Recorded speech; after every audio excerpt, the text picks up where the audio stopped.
Good morning class, this is Tushar sir and going to tell lecture physics. Chapter will be motion in straight line, chapter 3rd class 11. Hindi में आप बात करूँ तो chapter का नाम है सरल रेखा में गति, ये आपका चैप्टर नंबर 3rd है. In the previous all the lectures we have completed second chapter unit and measurements. Last lecture में आपने जितने भी वीडियो देखे उसमें आपने सेकेंड चैप्टर आपने कंप्लीट कर लिया, यूनिट एंड मेजरमेंट, मात्रक और मापन. अब हम यहाँ से हम देखते हैं आपका third chapter motion in straight line. देखो चैप्टर पे अगर आप आओ, चैप्टर का नाम क्या है, मोशन इन स्ट्रेट लाइन. आपको इस चैप्टर में पढ़ना क्या है, सबसे पहले आप वो समझ लो. आपको क्या पढ़ना है रिगार्डिंग टू मोशन, आपको मोशन के बारे में पढ़ना, यानी किसके बारे में पढ़ना, आपको गति के बारे में. मोशन कहाँ पे हो रहा है, इन स्ट्रेट लाइन. आप समझना कि आपको इस चैप्टर में हम किसके बारे में डील करेंगे, we will deal about motion, we will deal about गति. हम यहाँ पर मोशन के बारे में डिस्कस करेंगे. ये बताओ, अब अगर मैं आपसे पूछता हूँ कि आप मोशन बताओ, तो सबसे पहले मोशन जैसे मैं आपको बोलता हूँ, आपके माइंड में जो जनरल सा जो फिगर आता है वो क्या आता है. मोशन मतलब क्या, जैसे कोई आदमी टहल रहा है, that is motion. Running, that is motion. Blood circulation in the veins, blood का जो सर्कुलेशन है, जो हमारी बॉडी के अंदर जो हमारा जो ब्लड फ्लो कर रहा है, दैट इज मोशन. एयर आपका, एयर के जो पार्टिकल्स फ्लो कर रहे हैं, that is the motion. Fan moving, that is the motion. ठीक है, मतलब आप बोल सकते हो मोशन में अगर आप आओ, मोशन के अगर मैं थोड़े से एक जनरल एग्जांपल की बात करता हूं तो आपके माइंड में मोशन से क्या आता है, आपके सबसे पहले आपके माइंड में आता है वॉकिंग, रनिंग, ब्लड का सर्कुलेशन, ब्लड का flow, blood flow in the veins, हमारी बॉडी के अंदर जो हमारा जो ब्लड फ्लो करता है. फैन मूविंग एक्सेप्टर, यानी कि ये सब जो है ना, ये सब आपके माइंड में एक जनरल सा फिगर है मोशन का. यूनिवर्स में कोई भी ऐसा ऑब्जेक्ट नहीं है, कोई भी एक ऐसी चीज नहीं है जो मोशन में ना हो. Every object, every particle in the universe in motion. Universe में और कोई भी पार्टिकल, जितने भी पार्टिकल आपके यूनिवर्स में आते हैं, सारे के सारे आपके मोशन में हैं, सारे के सारे आपके गतिज अवस्था में हैं. ये आप बात माइंड में सेट करके रखना. अब बात आता है कि फिजिक्स में आप मोशन को डिस्क्राइब कैसे करोगे. फिजिक्स में आप मोशन को डिस्क्राइब कैसे करोगे वो मैं आपको यहाँ पे समझूँ. जैसे मैंने आपको बोला कि एक ब्लॉक है, ये यहाँ पे रखा है. आफ्टर सम टाइम, ये ब्लॉक अभी यहाँ पे है. After some time the position of the block will not be change. अभी यहाँ पर है, कुछ देर बाद आपने देखा ये अभी भी यहीं पर है, कुछ देर बाद आपने देखा तो अभी भी यहीं पर है. आफ्टर सम टाइम आपने सीन किया तो अभी भी ये यहीं पर है. यानी कि आप क्या हो गए, आप ऑब्जर्वर हो गए. आप उस ऑब्जेक्ट को, आप उस ब्लॉक को ऑब्जर्व कर रहे हो और आप क्या देखते हो, आपने ऑब्जर्व क्या किया कि इस ब्लॉक की जो पोजीशन है वो चेंज नहीं हो रही है.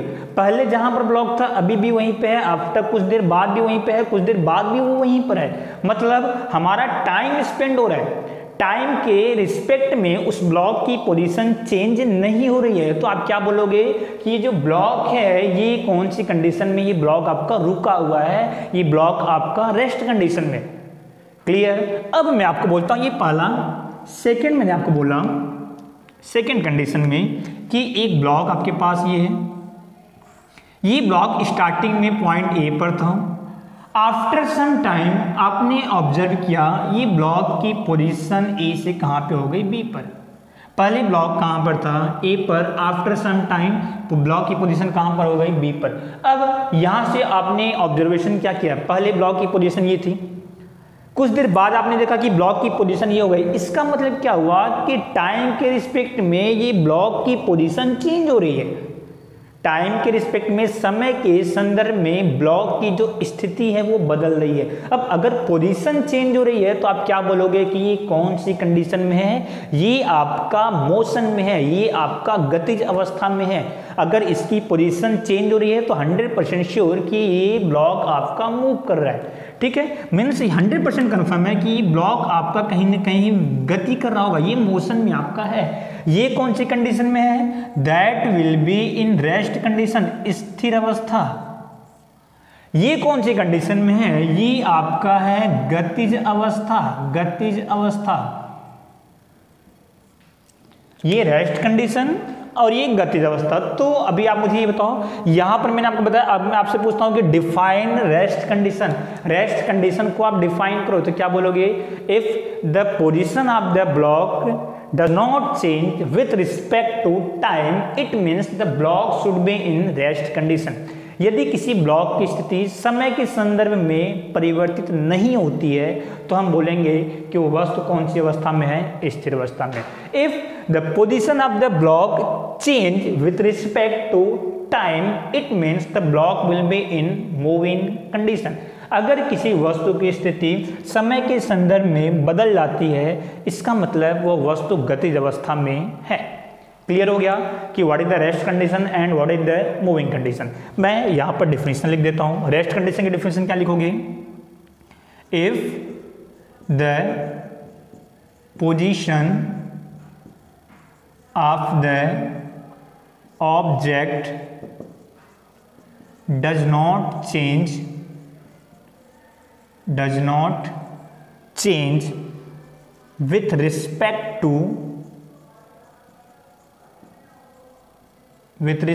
to time, it means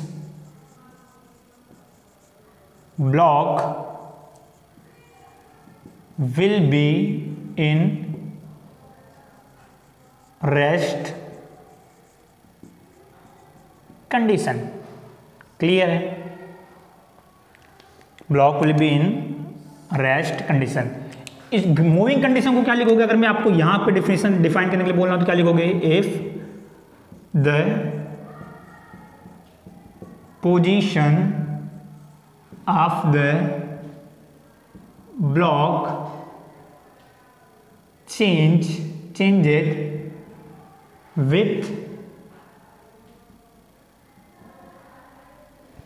with respect to time, it means the block will be in moving condition। अगर ब्लॉक की पोजीशन टाइम के रिस्पेक्ट में चेंज हो रही है, change with respect to time, change with respect to time and does not change with respect to time, does not change, तो क्या बोलोगे? Rest condition and moving condition. Hindi में कैसे लिखोगे? हिंदी में आप लिखोगे, हिंदी में मैं यहां पे लिख देता हूं एक, हिंदी में कैसे लिखोगे? यदि वस्तु की स्थिति समय के साथ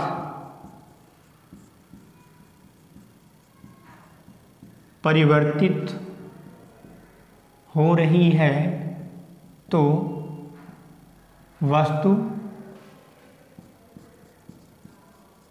गतिज अवस्था में होगा। क्लियर है? इसी तरीके से आप यहां पर लिख लेना, यदि वस्तु की स्थिति समय के साथ परिवर्तित नहीं हो रही है तो वस्तु कौन सी अवस्था में होगा? स्थिर अवस्था में। तो ये तो बात हो गई, मैंने आपको सिंपल से बताया कि मोशन को आप डिफाइन कैसे करोगे। अगर ब्लॉक रेस्ट कंडीशन में तो क्या होगा और अगर ब्लॉक मूविंग कंडीशन में तो क्या होगा। इतना करने के बाद से आप इसका स्क्रीनशॉट लो, फिर मैं आपको नेक्स्ट में आगे डील करता हूं। क्लियर है? अभी मैं आपको आगे समझो। आपको रेस्ट कंडीशन समझ में आ गया क्या होता है, आपको मूविंग कंडीशन समझ में आ गया क्या होता है। अब आपको इस चैप्टर में पढ़ना क्या है वो हम यहाँ पे डील कर लेते हैं कि आपको इस चैप्टर में पढ़ना किसके बारे में है।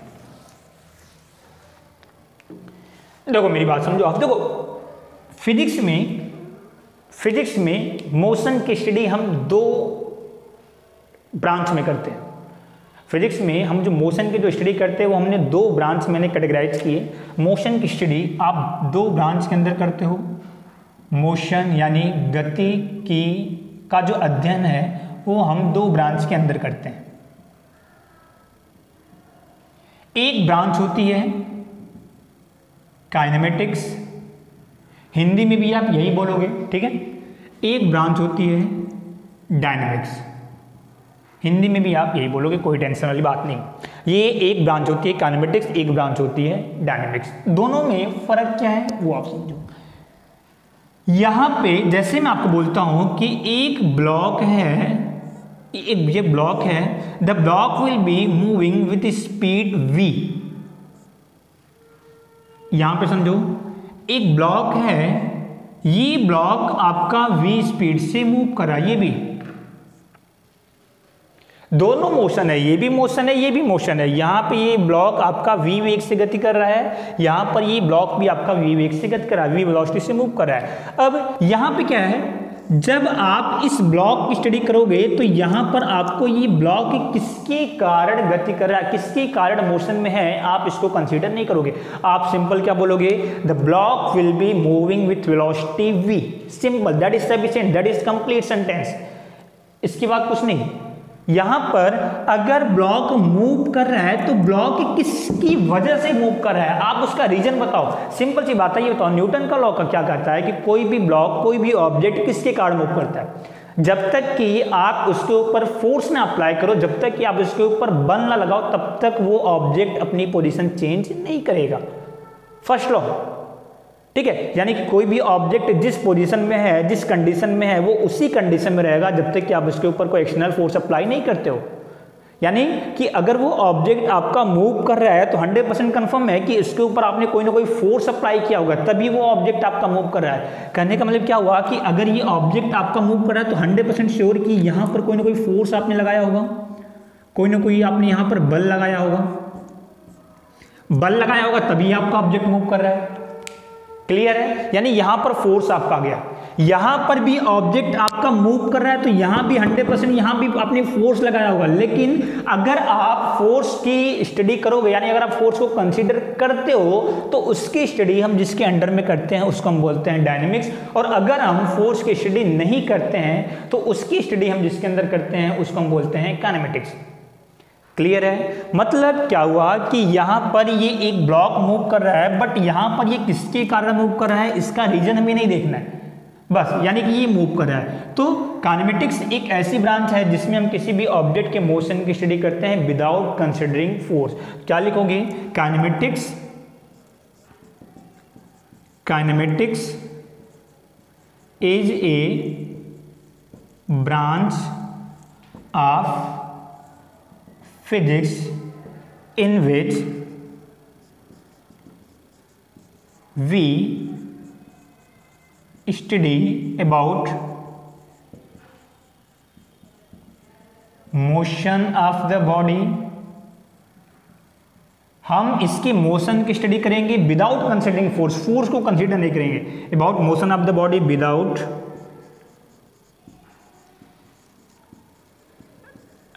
Considering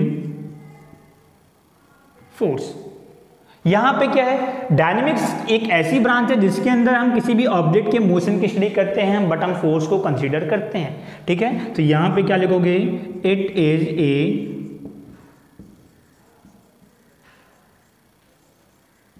branch of physics in विच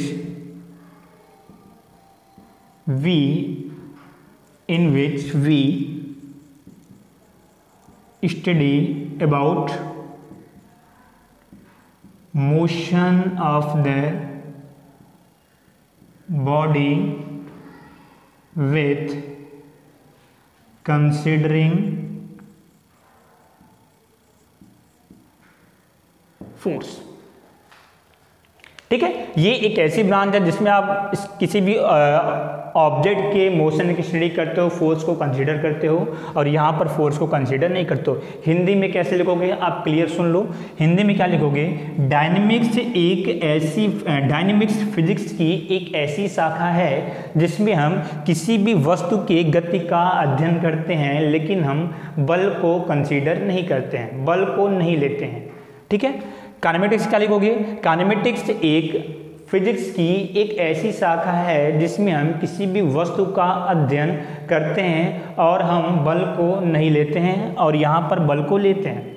ठीक है, तो डायनेमिक्स क्या है, फिजिक्स की एक ऐसी शाखा जिसमें हम किसी भी वस्तु का अध्ययन करेंगे और उसमें हम बल को कंसीडर करेंगे।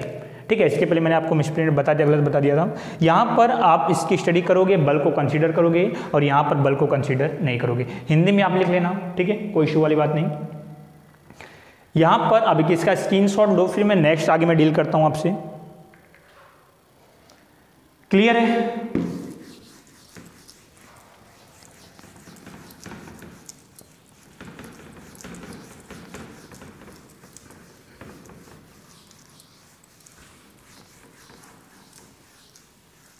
अब यहां पर एक पॉइंट आपका आता है फ्रेम ऑफ रेफरेंस।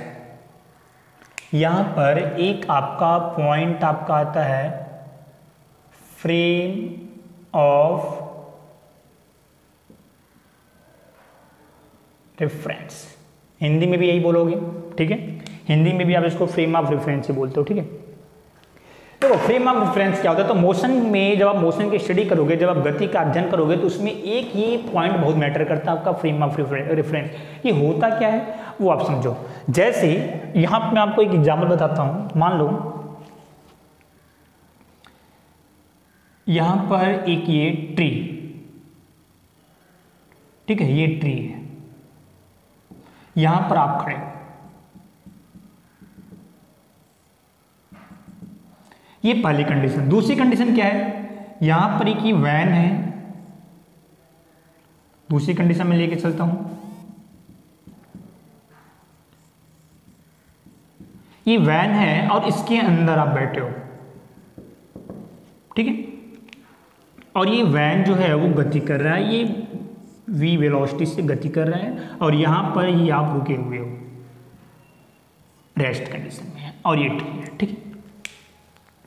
अब मेरी बात समझो, ये तो यहां से अगर आप यहां पर रेस्ट कंडीशन में हो और यहां से आप इस ट्री का ऑब्जर्वेशन करो, आप यहां पर खड़े हो, आपके सामने कोई पेड़ है, आप उसको ऑब्जर्व करो, आप खड़े हो, आपकी पोजीशन चेंज नहीं हो रही है, ठीक है, ट्री तो अपनी जगह पे है।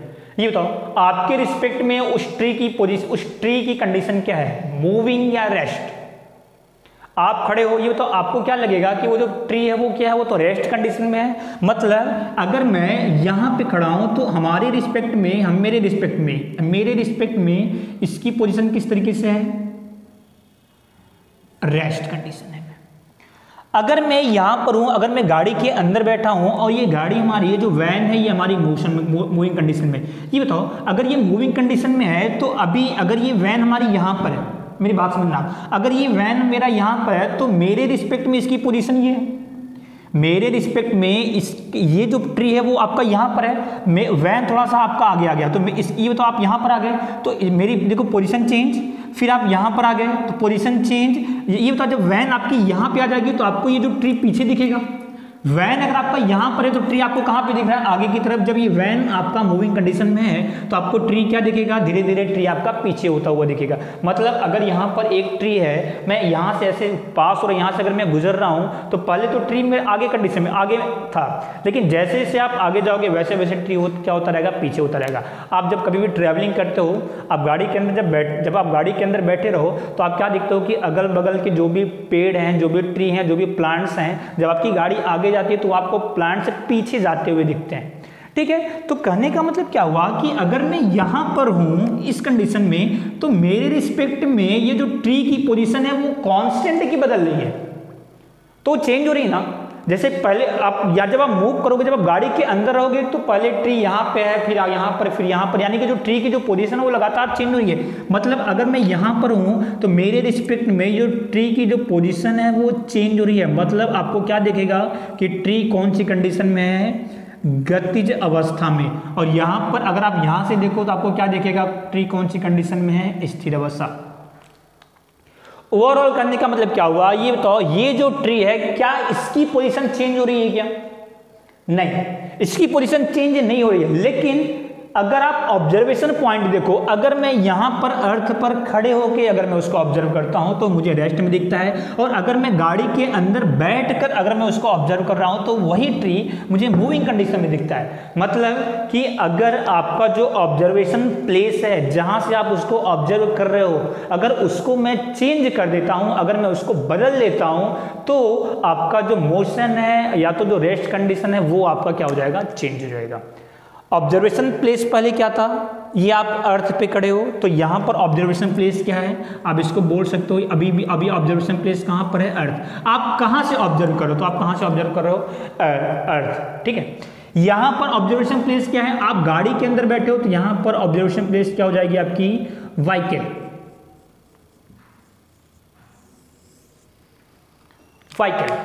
तो जहां पे जिस जगह से, जिस प्लेस से आप किसी भी ऑब्जेक्ट के मोशन को ऑब्जर्व करते हो, उस प्लेस को हम बोलते हैं क्या, फ्रेम ऑफ रेफरेंस। तो इस वाले कंडीशन में फ्रेम ऑफ रेफरेंस क्या है, अर्थ। इस वाले कंडीशन में फ्रेम ऑफ रेफरेंस क्या है, व्हीकल। और अगर हम फ्रेम ऑफ रेफरेंस चेंज करेंगे तो जो बॉडी की जो कंडीशन है वो क्या हो जाएगी आपकी, चेंज हो जाएगी। तो फ्रेम ऑफ रेफरेंस का डेफिनेशन क्या बोलोगे कि a frame of reference is a place on which we study about the situation of the body, ठीक है। तो मैं यहाँ पे डेफिनेशन लिखता हूँ, frame of reference is a place from which we study about situation of the body।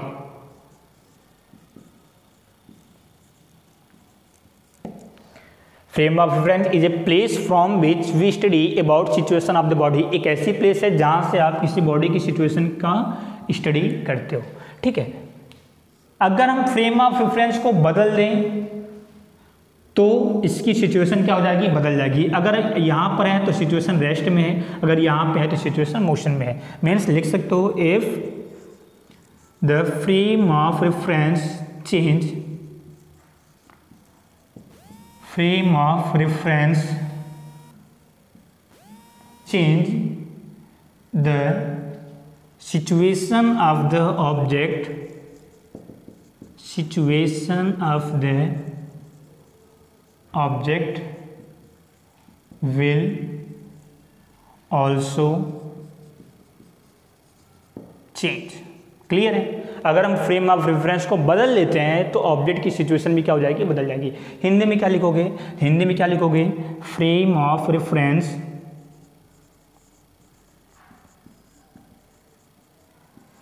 एक ऐसा स्थान या तो जगह है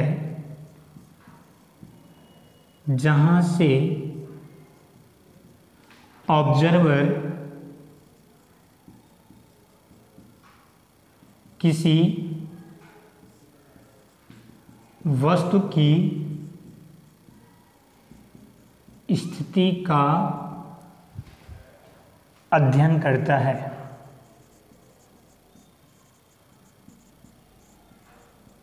फ्रेम ऑफ रेफरेंस एक ऐसा स्थान या तो जगह है जहां से ऑब्जर्वर किसी वस्तु की स्थिति का अध्ययन करता है। दूसरा पॉइंट मैंने यहाँ पे क्या लिखा है, सेकंड पॉइंट मैंने क्या लिखा है कि अगर हम फ्रेम ऑफ रेफरेंस को बदल दें तो उसकी स्थिति भी क्या हो जाएगी, बदल जाएगी। तो यहाँ पे लिख लो, यदि हम फ्रेम ऑफ रेफरेंस को बदल दें तो वस्तु की स्थिति में भी परिवर्तन हो जाता है। यदि हम फ्रेम ऑफ रेफरेंस को बदलते हैं तो वस्तु की स्थिति भी क्या हो जाएगी, बदल जाएगी। आप इसका स्क्रीनशॉट लो, फिर मैं नेक्स्ट एक टॉपिक डील करता हूं आपसे। क्लियर है, ठीक है। तो आज मैं यहीं पे कंप्लीट करता हूं। नेक्स्ट लेक्चर में हम डील करेंगे अभी आज आपने क्या क्या सीखा कि motion, kinematics, dynamics. Next what is the rest, what is the motion, what is the rest condition and what is the motion condition. तीसरा आपने क्या सीखा कि फ्रेम ऑफ रेफरेंस क्या होता है। नेक्स्ट लेक्चर में हम डील करेंगे पाथ लेंथ एंड डिस्प्लेसमेंट के बारे में, ठीक है। तो आज का लेक्चर मैं यहीं पे कंप्लीट करता हूं।